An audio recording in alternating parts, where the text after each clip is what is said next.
Ahoy, you salty sailors. Time to raise anchor and set sail for your best scrawny life. Arr! Our story begins with a small, iridescent green beetle. The leading edge of a tidal wave of death and destruction. Oh yes, it seems harmless enough, but look what they did to this old soldier.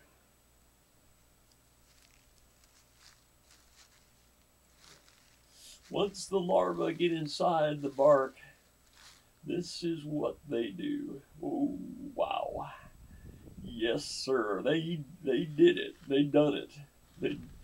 When they did what they do, they done did it to you. Murder in the first degree. Yes, sir, that is Fraxinus americana. And once the tree is dead, then of course fungi become involved. And here, these may be entry points here. So the dark markings you see in this slab of wood are not the grain, what's referred to as the grain of the wood. You can see the grain is a separate thing. This is what's called spalting. Now normally, when a fungus moves through a substrate, it's pushing into it a little ways, excreting digestive juices, and then reabsorbing the digested material, which then fuels new growth. But very little of that is actually going on here. This is what's called a blue stain spalting. And mostly when people hear the word spalting, they think of zone line spalting, which are walls of melanin excreted by fungal hyphae that have spread in, when it meets the hyphae of another fungus, another species of fungus. It builds a border, a barrier, to seal off as much of the substrate for itself as it can. The reason I think you're seeing this pattern is because we're dealing with a single species of fungus. And normal blue stain spalting looks like this, that spread through the substrate just as rapidly as it could in this pattern. But the thing about blue stain spalting is that it is not, it's different than zone line spalting. It is not walls of melanin that have been excreted by fungal hyphae. This is melanin-bearing fungal hyphae. So you're not seeing something excreted by the fungus, you're seeing the actual hyphae of the fungus that are carrying melanin. There you can see that the spalting is something completely distinct from the grain of the wood.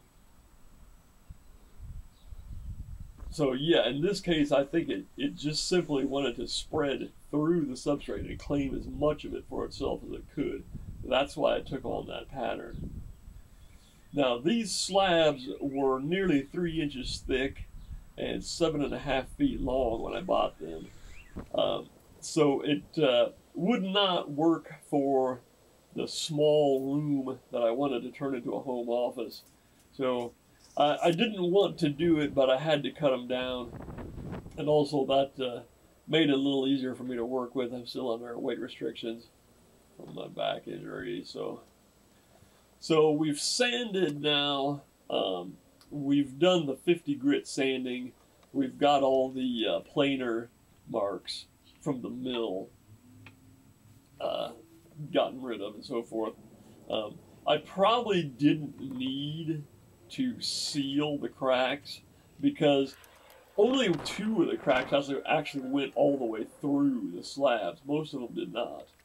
So I was not going to be able to flip the slab upside down and pour from that end to get rid of the bubbles in the epoxy. It was going to have some anyway, but it doesn't really matter in this case. We're just using the epoxy to fill voids.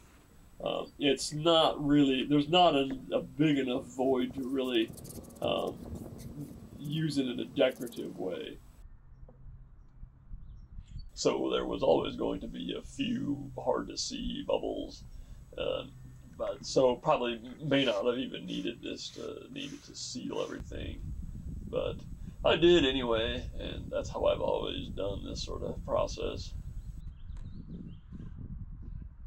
So once that first coat of sealant, the first sealing coat has cured, we're going to tape up all the cracks, and then we will apply some epoxy.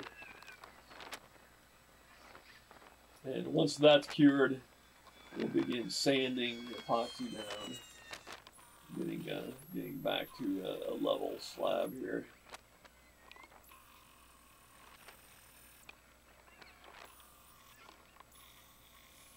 So that's 50 grit on the belt sander.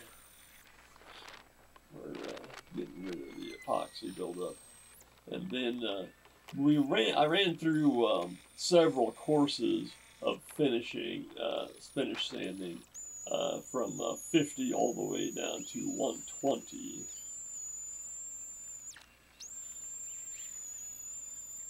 So we've got that done, and then another coat of epoxy, clear epoxy thinned in acetone. You saw me pour it on there. That actually turned out to be kind of a mistake. It's a very durable finish, but it's tricky to work with when it's wet. The acetone evaporates so quickly that it begins to tack up. And when I poured, I did have some runs. I sanded that with 220, the first coat, and steel wooled it a little bit. But I wasn't entirely able to get rid of all the runs without going below the patina of that first coat. So it has a few runs in the surface, but it's not bad really. Overall, I'm really satisfied with it. So I put on a second coat of epoxy with acetone, and once that was cured, I buffed on some wax just to cut the shine down a little bit. So yeah, I think it looks really good. Overall, really pleased. On the bottom side, I actually have a better finish on the underside because I wiped both coats of it. I didn't pour one and then wipe another one. I wiped both coats of it, and it turned out really good. I was a little worried that the end grain might look kind of ugly, but the end grain's the best part of the whole thing. That end grain's fantastic. So there's the other one. Super stoked about it. Yeah, really pleased with how they turned out.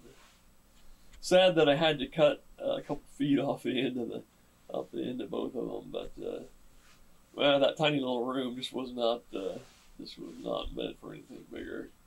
So the big question on everyone's mind by this point is, where did I get the slabs? I got them at Bear Creek Hardwoods. Now, if you take I-80 west of Des Moines and get off on the Earlham exit and turn north on a gravel road there will be signs directing you to the sawmill. And it's quite an operation there. They do a lot of hardwood floors, but manholes and countertops and so forth too. Really friendly and great people to work with. And I didn't even. We went into the warehouse, and the gal flipped over a couple of these slabs, and when I saw that spalting pattern, I said, "Yeah, this is what I want," right away. And I didn't even look through their warehouse hardly at all, but they've got a lot of nice stuff in there, a lot. If you got a project, run on down there and look over what they have, because you probably like what you see.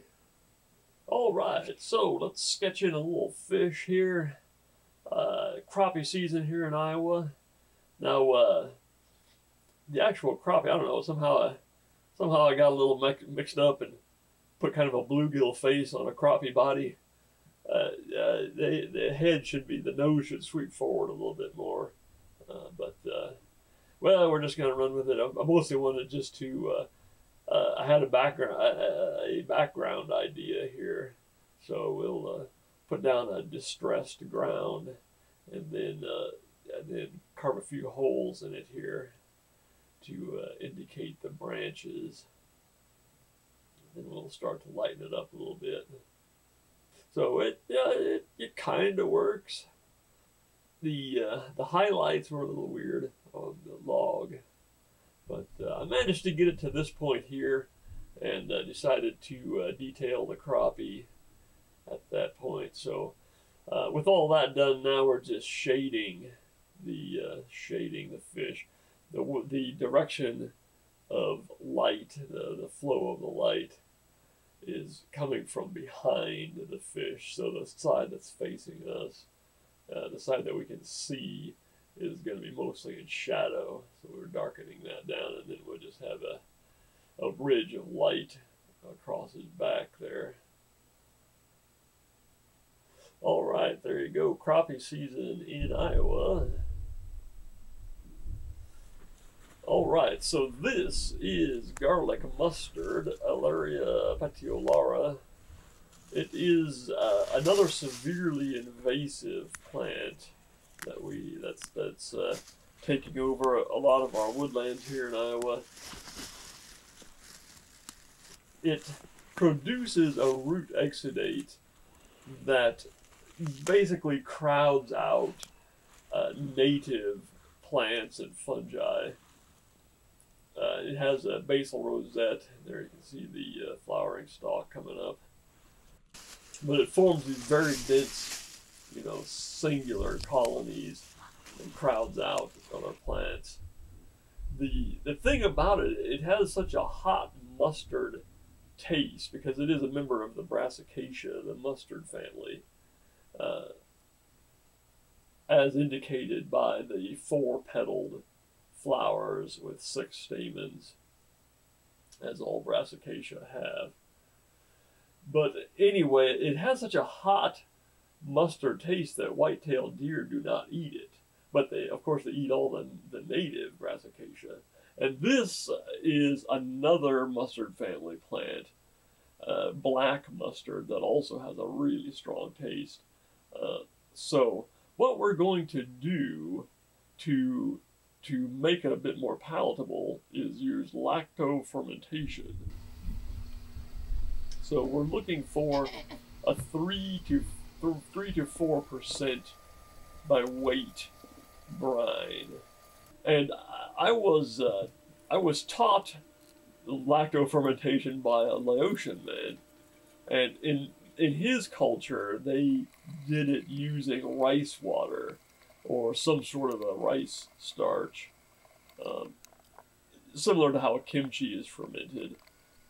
So I didn't have any rice flour at this particular point, but I just used cornstarch and it worked okay. But yeah, you probably don't need it at all. You just need that 3 to 4% salt solution by weight.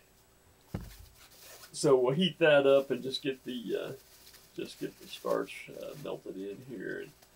In the meantime, we're going to macerate our garlic mustard with some salt.